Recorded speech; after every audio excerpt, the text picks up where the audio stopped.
네, 어벤져스 전략회의 3월 9일 토요일 순서 진행하겠습니다. 여러분 이게 배경이 좀 많이 바뀌었죠? 오늘부터 이 총선 저희도 모드로 들어가면서 40총선은 제2의 건국전쟁이다라는 구호를 여기 뒤에 붙여봤습니다. 이번 선거가 우리가 지금 최근에 아마 여러분들 건국전쟁 뭐 보신 분들은 알겠지만 정말 대한민국을 지키느냐 못 지키느냐에 대한 중대한 싸움이다라는 의미에서 저희가 어벤져스가 이번 총선에 대한 구호를 40총선은 제2의 건국전쟁이다라는 구호를 적어봤습니다. 그만큼 이번 총선은 대한민국의 운명이 걸린 총선이다. 즉 종북 반미 세력에게 나라를 넘겨줄 것인지 아니면 건국 애국 세력들이 나라를 지킬 것인지 그 중대한 기로에 서 있다. 이런 측면에서 저희가 이제 이 제2의 건국전쟁이다라는 구호를 써봤습니다. 그리고 보시겠지만 이 벚꽃이 만발합니다. 여의도 국회의사당 옆에 가면 벚꽃이 많이 피어 있죠. 아마 4월 10일쯤 되면 벚꽃이 뭐 만개하거나 아마 그때 좀 지는 국면도 있을 것 같습니다. 어쨌건 목련과 벚꽃이 필 때 그때 좋은 소식을 가져다 줄 것이다라는 의미에서 저희가 이렇게 바꿔봤는데 여러분 어떻게 뭐 좋아 보이십니까? 괜찮아 보이신지 모르겠습니다. 자, 우리가 이게 제2건국전쟁이라고 규정을 했는데 네네. 정 변호사님 어떻게 보세요? 우리나라 첫 번째 총선이 50총선이었어요. 네. 1948년 5월 10일에 우리나라 역사상 5천년 역사상 남녀노소 그러니까 뭐 이렇게 아주 어린 애들 빼놓고 네. 젊은 청년들 남녀가 그 투표권을 갖고 행사한 게 처음이 1948년 5월 10일이었어요. 그때까지는 우리나라 국민들은 투표권이라고 하는 걸 행사할 수가 없었어요. 네. 그런데 이 50총선에 반대하고 불참했던 사람들이 누구냐? 남로당이었거든요. 맞습니다. 남로당의 오판이 어떻게 보면 우리나라 대한민국이 건국된 데 있어서 상당한 긍정적인 영향을 미쳤던 것도 사실인데 네. 어찌됐든지 간에 그 이번에 어벤져스가 50총선이 첫 번째 우리나라를 건국한 거라고 한다면 이번 40총선은 우리나라를 두 번째로 건국하는 것이다. 네. 이런 컨셉을 잡았다라고 저는 생각을 하는데 아주 적절하고 아주 잘 맞는다 그런 생각이 듭니다. 네. 아마 여러분들 저희가 몇 번 전해드렸습니다만은 이번에 정말 김정은이 지시를 내렸습니다. 국회로 진출하라라는 지시를 내렸다는 게 지난번 민노당 간첩단 사건에서 이미 드러났습니다. 자, 거기에 따라서 지금 진보당이라든지 종북 세력들이 지금 국회에 이번에 진출하기 이미 교두보를 마련했습니다. 이재명이 길을 놔주고 진보당이 지금 들어오고 있는 그런 국면이지 않겠습니까? 그렇기 때문에 이걸 어떻게 하든지 우리가 지켜내야 되겠다라는 그러한 신념, 그러한 각오, 그러한 열정 이걸로 우리가 이번 총선을 맞이해야 되겠다. 그냥 이번 총선은 예전의 총선과는 좀 다릅니다. 정말 여기서 우리가 질 경우는 대한민국은 굉장히 어려운 국면이 될 것입니다. 한미동맹 파기, 주한미군 철수 이런 구호를 내건 진보당이 이제 국회에 대거 진입하게 생겼습니다. 자, 이거를 막아내지 않으면 우리 국가가 어려움에 처할 수밖에 없다라는 사실을 저희가 이번에 정말 이번 선거를 통해서 다시 한번 좀 국민들에게 각인시켜야 되겠다라는 의미에서 저희가 이런 오늘 구호를 이번에 직접 써봤습니다. 자, 속보 하나 좀 전해드리겠습니다. 조금 전 국민의힘이 경선 결과를 발표를 했습니다. 서울 중 성동을 좀 여기 관심을 끌었죠. 하태경, 이해운, 이영 세 사람이서 경선을 벌였는데요. 하태경과 이해운 전 의원이 결선에 진출했다고 합니다. 결선 진출했다는 것은 한 명이 50%가 안 됐다는 그런 의미겠죠. 하태경, 이해운 두 사람이 결선에 진출했고요. 그리고 또 관심을 모았던 강동갑 전주의 의원과 그다음에 윤희석 당 선임 대변인이 펼쳤는데 아깝게도 윤희석 선임 대변인이 패했습니다. 전주의 의원이 결국 승리를 했습니다.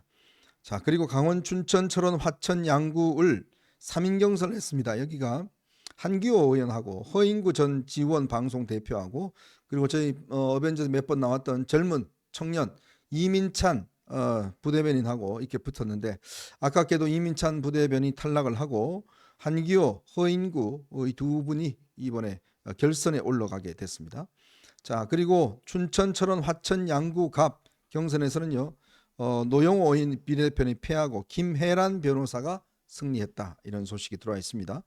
그리고 대구 동구을 군의군을 진행된 5인 경선에서는요. 강대식 의원과 이재만 전 동구청장이 결선에 진출했습니다. 조명희 비례대표 의원 등 3명은 탈락했다. 이런 소식이 들어와 있습니다. 구체적인 이야기는 저희가 또 토론 시간에 다시 한번 여러분에게 알려드리도록 그렇게 하겠습니다. 자, 그리고 오늘 아침에 말입니다. 대진년이라는 이 사실 뭐 대학생이 아닙니다. 이게 거의 주사파를 추종하는 대학생들인데 7명이 오늘 국민의힘 당사를 난입을 했습니다. 당사를 난입을 했는데 최근에 성일종 의원이 서산장학회 행사에서 이토 히로부미를 이제 이야기를 하면서 인재를 키웠던 이토 히로부미 이야기를 했습니다. 자, 이 발언이 상당히 논란이 됐습니다. 그러니까 이 한동훈 위원장도 이 부분에 대해서 바로 입조심해야 된다라는 이야기를 했는데 바로 이거를 빌미로 해서 지금 대진년이 오늘 국민의힘 당사에 진입을 했습니다.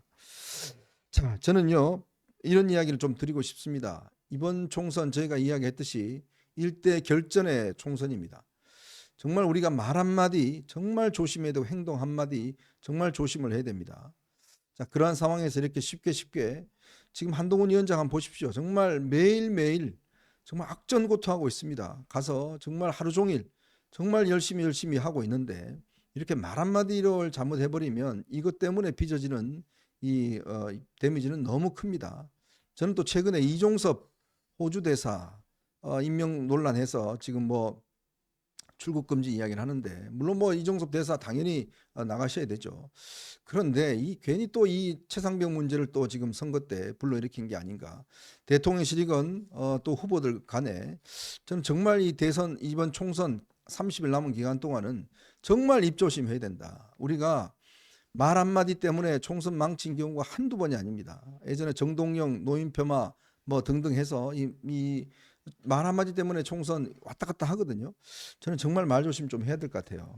말이라고 하는 건요, 배 터지는 순간 내게 아니에요. 내가 아무리 그런 의도로 이야기한 것이 아니다라고 해도 일반 듣는 사람들이 아 이거는 이런 뜻이었구나라고 그렇게 그 프레임이 씌워지면은 그걸로 거의 끝나는 경우 네. 아니겠습니까? 그 다음에 오히려 그러한 경우에 아니다라고 변명하는 것이 오히려 더 역효과를 내는 경우도 많이 있고 비중이 있는 정치인일수록 더 말 조심을 해야 되는데 제가 봤을 때 모든 사람들이 어떻게 생각을 하느냐, 아 이번 총선은 여당이 유리하다, 진짜 뭐 이재명 대표부터 시작해가지고 민주당은 자중질환이다 이렇게 생각을 하니까 마음이 이제 붕 떠가지고 마치 이번에 그 승리를 한 것처럼 네. 이미 승리를 한 것처럼 그런 생각을 하고 있는 것이 아닌가. 그런데 조금 전에 위원님 말씀하신 것처럼 그런 생각으로 말 한마디 삐끗하는 순간 어떻게 됩니까? 그러면 나락으로 떨어질 수가 있고요. 네. 민주당이라고 하는 정당이 그렇게 호락호락한 정당이 아니에요. 제가 알고 맞습니다. 있기로는 네. 민주당이라고 하는 정당은 진짜로 총선에 선거에 아주 전문적이고 그 다음에 이제 진심인 그런 정당이거든요. 그 다음에 우리나라 그 총선 구도는 기울어진 운동장이에요. 네. 지금 좌측한테 상당히 유리하게끔 기울어진 운동장이에요. 음. 우리나라가 언제 이렇게 됐나 싶을 정도로 그렇게 되어 있기 때문에 그러니까 더 잘해야지. 그러니까 한동훈 비대위원장이 이재명 대표보다 2배, 3배 더 뛰어야 그래야 어느 정도 삐까삐까할 정도다. 이거를 갖다가 잊지 않으면은 그러면 다 된 밥에 재 뿌리는 결과가 있을 수 있겠다. 모두 다 조심해야 되는 것이 아닌가 싶습니다. 네. 제가 며칠 전에 나경원 의원을 이제 한번 선거구에 가서 만난 적이 있는데 그런 이야기를 하더라고요.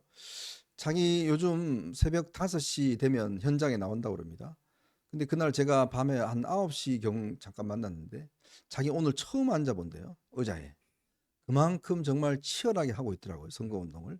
사실 그 지역은 좀 우리가 아시겠지만 거기 누굽니까? 이 총경, 유삼영 총경 이 해대서 유리하다라는 생각을 하는데 자기는 절대 그렇게 안 보더라고요. 그런 정신이 저는 필요한 것 같아요. 정말 내가 질 수 있다, 내가 할 수 있다는 정신을 가지고 정말 새벽부터 밤까지 정말 악전고투하고 있는 상황이 있는 겁니다. 그렇게 솔직히 우리가 유리한 지역에 있는 후보도 그 정도 합니다. 자, 그런데 그렇지 않는 데에서 이렇게 한마디 한마디 뱉은 말이 수백 표 우르르 떨어질 수가 있습니다. 정말 정신 바짝 차리고 우리가 제2의 건국전쟁을 정말 승리로 이끌어야 된다. 이런 말씀을 다시 한번 드리면서 저희가 이제 오늘 토론에 들어가 보도록 하겠습니다. 자, 저희는 오늘 세 가지 주를 가지고 이야기를 좀 할까 합니다. 정말 이재명이라는 사람은요, 기본적인 인성, 인품, 말 정말 이게 천박하기 이를 데가 없습니다.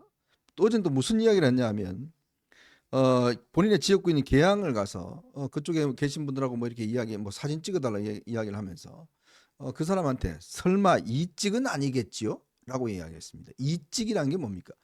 이게 정말 이 유튜브나 아주 악성 그런 데서 사실은 이제 인터넷 공간에서 국민의힘 지지자들을 폄하해서 하는 이야기가 바로 이찍이란 이야기거든요.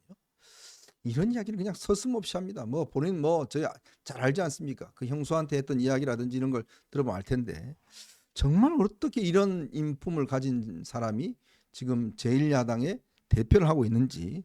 자, 이재명의 리스크 요거 한번 살펴보고요. 두 번째로는 지금 총선 한 달을 앞두고 이제 30일이 들어갔습니다. 이게 지금 지지율이 상당히 국민의힘한테 유리하게 돼가고 있습니다. 하지만 우리가 또 한번 여기서 점검해봐야 될 이슈들이 몇 가지가 있는 것 같습니다. 그래서 그 문제하고 지금 조금 전에 오늘 오전에 발표됐던 국민의힘 공천 그 내용들 그걸 한번 분석해드리는 시간을 갖도록 하겠습니다. 자, 여러분 보시면서요 좋아요 많이 눌러주시고 많은 응원 부탁드리도록 하겠습니다.